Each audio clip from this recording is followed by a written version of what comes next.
नमस्कार, मैं हूं श्रेया और आप देख रहे हैं खबरें बिहार। आज के 25 खबरों में पहले हम बात करेंगे राजनीति की और फिर हम बात करेंगे अपराध से जुड़ी कुछ खबरों की और फिर कुछ अन्य महत्वपूर्ण खबरों की। पहले राजनीति से जुड़ी खबरें।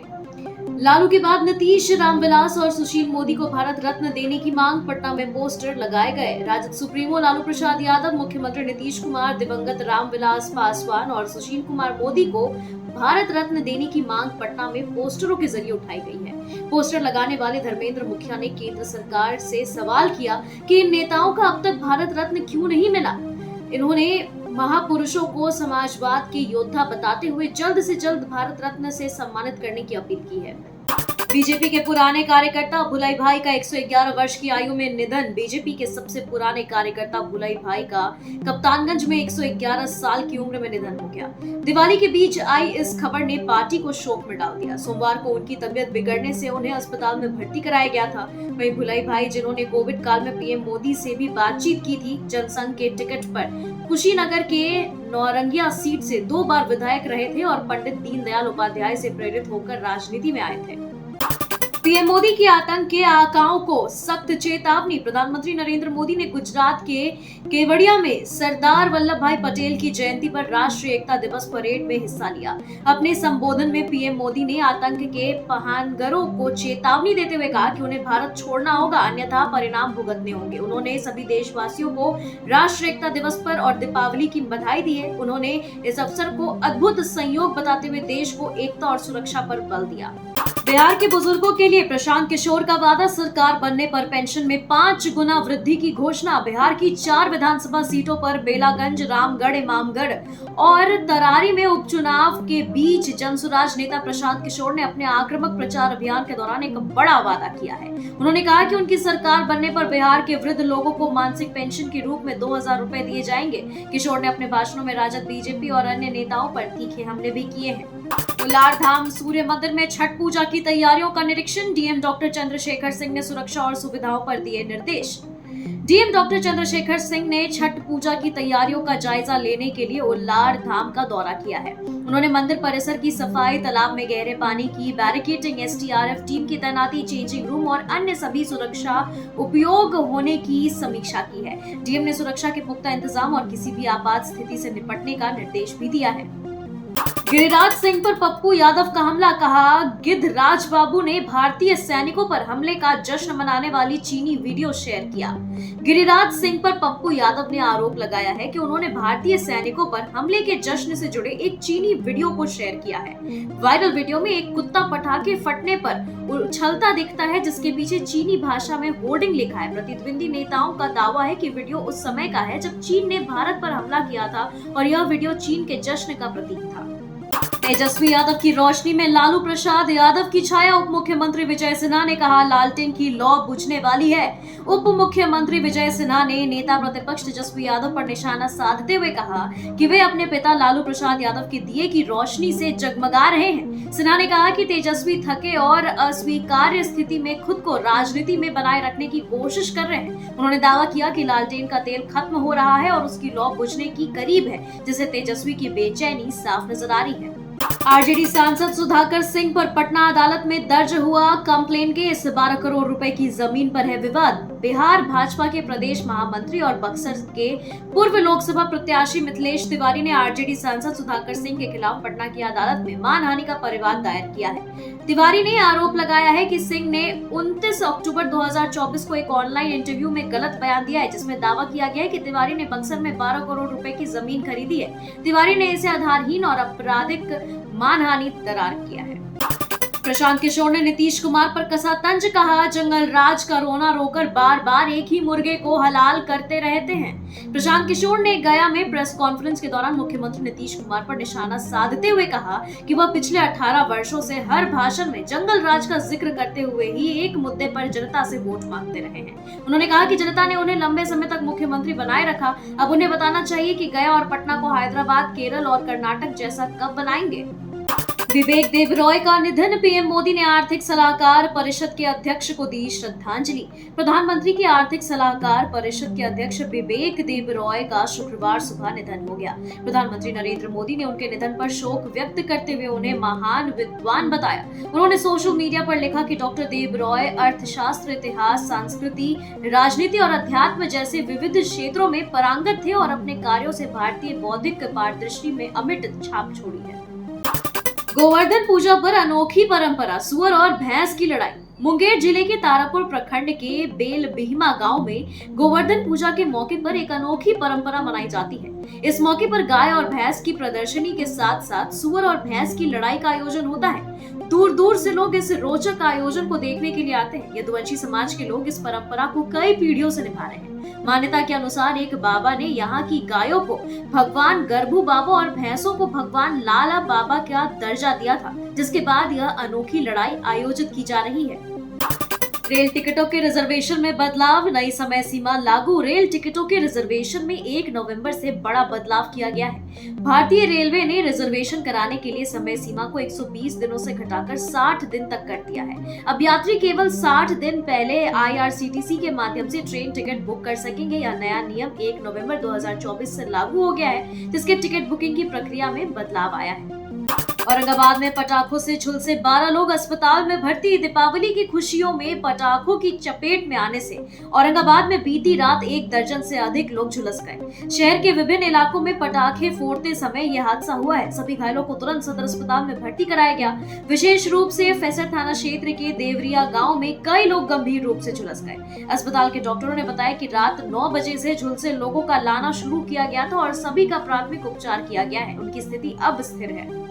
दिवाली के बाद बिहार में प्रदूषण का स्तर बढ़ा। पटना में AQI 206 और हाजीपुर में 303। दिवाली के बाद बिहार की हवा में जहर घुल गया है, जिससे वायु प्रदूषण का स्तर बेहद खतरनाक हो गया है। पटना सहित अन्य जिलों में आतिशबाजी के चलते वायु गुणवत्ता सूचकांक यानी AQI उच्च स्तर पर पहुंच गया है। पटना में AQI 206 के आसपास है, जबकि हाजीपुर में यह 303 तक पहुंच गया है। हालांकि बिहार सरकार ने पटना, गया, मुजफ्फरपुर और हाजीपुर में पटाखों पर बैन लगाया था, लेकिन इसके बावजूद इन जिलों में देर रात तक आतिशबाजी होती रही। बेगूसराय में मजदूरी के बदले जहरीली शराब, आरोपी पर हत्या का आरोप, ग्रामीणों ने किया हंगामा। बेगूसराय के जिनेतपुर गांव में एक व्यक्ति की संदिग्ध परिस्थितियों में मौत हो गई, जिससे परिजनों ने जहरीली शराब पीने का परिणाम बताया है। मृतक के परिवार और ग्रामीणों ने आरोपी पर गंभीर आरोप लगाते हुए उसके घर में तोड़फोड़ की और 1 घंटे तक हंगामा किया। पुलिस इस दौरान मूक दर्शक बनी रही। ग्रामीणों का कहना है कि इलाके में जहरीली शराब का कारोबार फल फूल रहा है, बावजूद इसके पुलिस कोई कार्रवाई नहीं करती। यह घटना इलाके में सनसनी का कारण बन गया है। नालंदा में एम्बुलेंस कर्मियों की अनिश्चितकालीन हड़ताल, मरीजों को हो रही कठिनाइयां। नालंदा में 102 एम्बुलेंस कर्मचारी संघ के सभी सदस्यों ने वेतन भुगतान और नए कॉन्ट्रैक्टर द्वारा समायोजन की मांग को लेकर अनिश्चितकालीन हड़ताल पर जाने का निर्णय लिया है। इस हड़ताल के कारण मरीजों को गंभीर समस्याओं का सामना करना पड़ रहा है। उन्हें अस्पताल पहुंचने के लिए निजी एम्बुलेंस या भाड़े की गाड़ियों का सहारा लेना पड़ रहा है, जिससे खासकर प्रसव की महिलाएं और बुजुर्गों को भारी दिक्कतें हो रही है।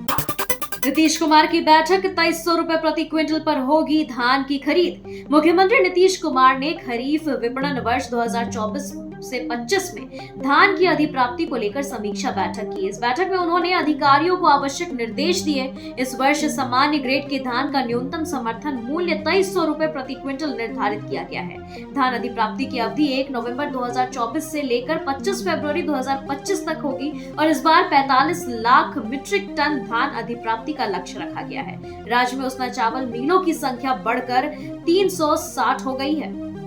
आरजेडी विधायक की गाड़ी ने छात्र को कुचला, विधायक ने किया खर्च उठाने का वादा। मुजफ्फरपुर में आरजेडी विधायक इसराइल मंसूरी की गाड़ी ने एक बाइक सवार छात्र को टक्कर मार दी, जिसके बाद ड्राइवर मौके से फरार हो गया। घायल युवक मोहम्मद फरदीन 17 साल को सदर अस्पताल में भर्ती कराया गया है। विधायक से जब परिजनों ने संपर्क किया तो उन्होंने कहा कि इलाज का सभी खर्च वहन किया जाएगा। यह हादसा सदर थाना क्षेत्र के भगवानपुर स्थित बैंक ऑफ इंडिया के पास हुआ है।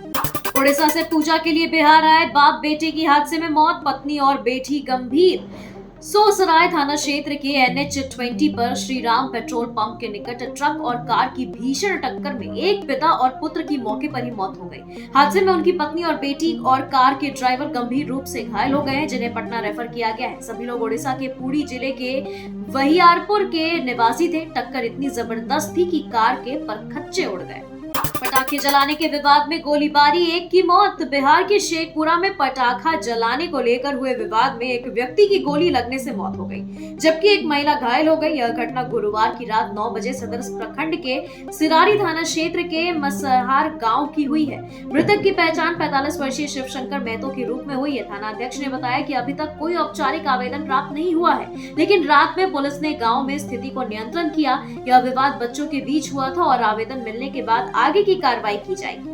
दिवाली पर युवक को गोली मारने का मामला, इलाके में दहशत का माहौल। भोजपुर जिले के उद्वंत नगर थाना क्षेत्र में गुरुवार की शाम एक युवक 28 वर्षीय नीरज कुमार सिंह को गोली मारी गई है। नीरज घर के बाहर दिवाली के दीप जलाने के दौरान इस हमले का शिकार हुए। उन्हें गंभीर हालत में पटना रेफर किया गया। पुलिस ने बताया कि यह हमला भूमि विवाद और नीरज द्वारा केस उठाने से मना करने के कारण उनके पट्टेदारों द्वारा किया गया है। नीरज के सिर में गोली लगी है, जिससे उनकी स्थिति गंभीर बताई जा रही है। इस घटना के बाद इलाके में दहशत का माहौल है और पुलिस आरोपियों की गिरफ्तारी के लिए छापेमारी कर रही है। स्थानीय लोग इस घटना को लेकर चिंतित हैं और सुरक्षा व्यवस्था को लेकर सवाल उठा रहे हैं। दिवाली के दिन भयंकर आग से 18 घर जलकर राख, लाखों का नुकसान। मुजफ्फरपुर में दिवाली के मौके पर एक बड़ा हादसा हुआ है, जब शॉर्ट सर्किट के कारण भयंकर आग लग गई। इस आग ने तेजी से फैलते हुए करीब 18 घर को अपने चपेट में लिया। स्थानीय लोगों ने आग पर काबू पाने की कोशिश की, लेकिन स्थिति इतनी गंभीर हो गई कि पहले ही बहुत बड़ा नुकसान हो चुका था। अनुमान के अनुसार इस हादसे में करीब 10 लाख रुपए का नुकसान हुआ है। फायर ब्रिगेड को घटना की सूचना दी गई, लेकिन समय पर पहुंचने में देरी के कारण आग पर काबू नहीं पाया जा सका, जिससे कई घर पूरी तरीके से जलकर राख हो गए। इस घटना में इलाके में दहशत और चिंता का माहौल पैदा कर दिया है। बृजभूषण का पप्पू यादव पर हमला, बहुत बड़े बाहुबली हैं, अब झेलो। बृजभूषण सिंह ने पप्पू यादव पर कड़ी टिप्पणी की है, जिसमें उन्होंने कहा कि पप्पू यादव के पास 3 से 4 क्विंटल वजन है और अगर उन्होंने बेकार बातें बोली तो अब उन्हें इसके परिणाम भुगतने होंगे। बृजभूषण सिंह का यह बयान पप्पू यादव द्वारा लॉरेंस बिश्नोई गैंग से मिली धमकी के बाद और केंद्र से सुरक्षा मांगने के संदर्भ में आया है। बृजभूषण ने बिना नाम लिए पप्पू यादव को निशाना बनाते हुए कहा कि किसी भी व्यक्ति को, चाहे वह बाहुबली, धर्मगुरु या नेता हो, या यदि उसके बयान से समाज में विवाद पैदा होता है तो उन्हें सरकार से सुरक्षा नहीं मिलनी चाहिए। उन्होंने यह भी कहा कि अब फैशन बन गया है कि बड़े लोग अब शब्दों का इस्तेमाल करें और फिर सुरक्षा की मांग करें। उनके इस बयान से राजनीतिक सर्कल में हलचल मचा दी है। दिवाली के बाद महंगाई का झटका, LPG सिलेंडर के दाम बढ़े। 1 नवंबर को दिवाली के बाद उपभोक्ताओं को महंगाई का झटका लगा है, जब कमर्शियल LPG सिलेंडर के दाम में करीब 62 रुपए की बढ़ोतरी की गई है। इंडियन ऑयल के अनुसार अब दिल्ली में कमर्शियल LPG सिलेंडर की कीमत 1802 रुपए हो गई है। कोलकाता में 19 किलो वाले सिलेंडर की कीमत 1911.50 रुपए, मुंबई में 1754.50 रुपए और चेन्नई में 1964 रुपए हो गई है। यह वृद्धि उपभोक्ताओं पर अतिरिक्त बोझ डालने वाली है, खासकर दिवाली जैसे त्योहार के बाद। इस वृद्धि ने लोगों में चिंता पैदा कर दी है, क्योंकि महंगाई पहले से ही एक गंभीर मुद्दा है और अब रसोई गैस की कीमत में बढ़ोतरी ने घरों के बजट पर जोर डाल दिया है। पटना एयरपोर्ट पर बम की अफवाह से हड़कंप, इंडिगो की फ्लाइट 4 घंटे रुकी। पटना एयरपोर्ट पर एक सनसनीखेज घटना में इंडिगो की एक फ्लाइट लगभग 4 घंटे तक रुकी रही, जब बाथरूम में एक टिश्यू पेपर पर बॉम्ब टू आर हैप्पी दिवाली लिखा मिला। यह घटना बेंगलुरु से पटना पहुंची उड़ान में हुई, जब एयर होस्टेस ने इस संदेश को देखा और तुरंत फ्लाइट मैनेजर और ATS को सूचना दी। एयरपोर्ट प्रशासन ने तत्परता से कार्रवाई की और घटना की जांच शुरू की। पूरे विमान की जांच की गई, लेकिन कुछ भी संदिग्ध नहीं मिला। इसके बाद फ्लाइट को बेंगलुरु के लिए रवाना किया गया। इस घटना ने एयरपोर्ट पर अफरा तफरी मचा दी और यात्रियों में दहशत फैला दी। सुरक्षा व्यवस्था को लेकर सवाल उठने लगे हैं, जबकि अधिकारियों ने इस तरह की घटनाओं के खिलाफ सख्त कार्रवाई की चेतावनी दी है। खबरों के सिलसिलों में फिलहाल इतना ही। बने रहे खबरें बिहार के साथ। नमस्कार।